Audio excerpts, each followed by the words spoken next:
So there's a train journey. What I'm going to talk about mainly is the journey to Shimla. So this is a narrow gauge train which they started around 1891 from Ambala to Kalka, then from Kalka in 1898 onwards.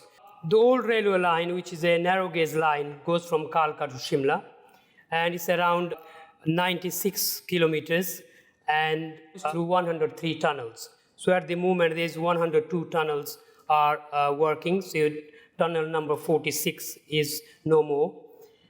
But there's an amazing British history with the trains in India. So as you know, the British lived in the plains. It was very hot, very difficult for them to cope with the weather when they're coming from England.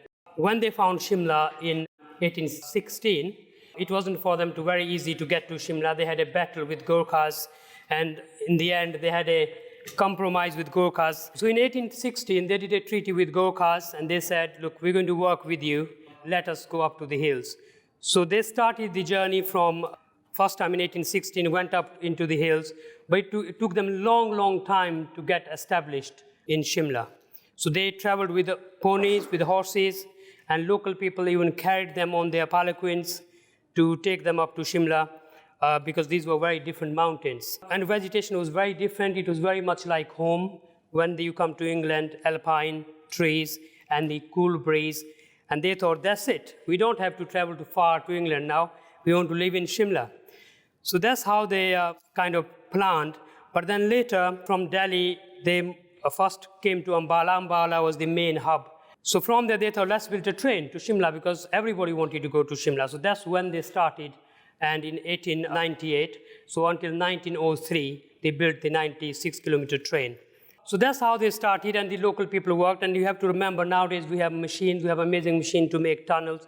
But in the olden days, they had to dig everything by hand. So local people were employed, sometimes without shoes. That was normal for them. This is the train we're talking about. So it was considered, so longest tunnel is 1,143.61 meters long, and it takes 2.5 minutes to get through if this train is on 25 kilometers per hour. It is now in 2007, it became the UNESCO site and also the World Heritage Site in 2008. So there is now a station where I was saying that this man, when the tunnel didn't meet, it was a big embarrassment for him, and he was fined 1 rupee.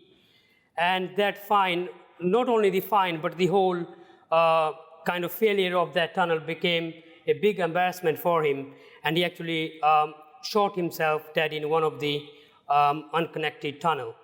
So I think that's also the story to remember, that the British have done incredible things, and these were the officers who actually gave their lives to make this connection with East and West.